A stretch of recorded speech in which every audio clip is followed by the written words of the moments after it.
everyone. I'm Barry Stagner, and this is his Channel News Break. The G7 summit in France took place amid sharp differences between the United States and its allies on a range of global issues, including trade, climate change, and Iran's nuclear program. The summit wrapped up this past Monday with U.S. President Donald Trump hailing the, quote, tremendous unity, end quote, between himself and the leaders of France, Britain, Germany, Italy, Japan, and Canada. It was truly a successful G7, he said, standing alongside France's President Emmanuel Macron, who hosted this year's gathering. But just how much did the leaders of the 7 advanced economies achieve in their 3 days of talks? The summit took place amid fears that an escalating trade war between the U.S. and China could tip the slowing world economy into a recession. On Monday, Trump held out an olive branch, heaping praise on China's President Xi Jinping, saying negotiations would resume very soon on ending the year-long dispute, which has seen tariffs on billions of dollars worth of goods on both sides. Chinese officials had been in contact overnight, Trump said. China has taken a very large hit in the last few months, 3 million jobs. It will soon be much more than 3 million jobs. Their chain is breaking up like no one has seen before. And once that happens, it's very hard to put it back together.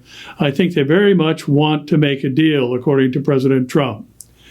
Japan's Prime Minister Shinzo Abe also spoke on the subject, saying, I hope there will be good results from U.S.-China trade negotiations that will help stabilize the global economy.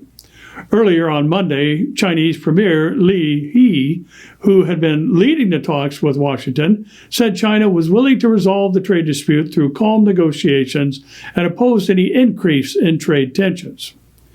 The G7 pledge to spend more than $20 million on fighting fires tearing through the Amazon rainforest was a point of convergence for the group's leaders. The agreement was made at a meeting on climate change that Trump did not attend. But Macron said the U.S. supported the initiative. Brazil's President Jair Bolsonaro denounced the plan, however, saying it treated his country like a colony or a no man's land. The G7 summit was Boris Johnson's first foray into global diplomacy as Britain's new prime minister and came amid an impasse between London and the EU over its impending departure from the 28-nation bloc. He said he was marginally more optimistic about the chances of clinching a divorce deal by the October 31 exit deadline, but acknowledged it would be difficult. The EU has so far rejected negotiating a new deal, which was approved by the British government under Johnson's predecessor, Theresa May, but repeatedly rejected by the country's parliament.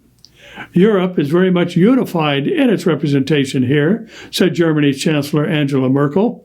We will have some work to do in the autumn on Britain's exit, so we face some busy weeks ahead. Before the summit, Johnson and the President of the European Council, Donald Tusk, had traded barbs over who would be known as Mr. No Deal if Britain crashed out of the EU without an agreement. He later found a more congenial partner in Trump, who promised a very big trade deal with post-Brexit Britain, bringing Russia back. Also came onto the table, and there was no agreement on whether or not Russia should be readmitted to what used to be the G8. But Trump said he was inclined to invite Russia's President Putin back to next year's summit in the U.S., saying it was better to have Moscow in the tent rather than outside the tent.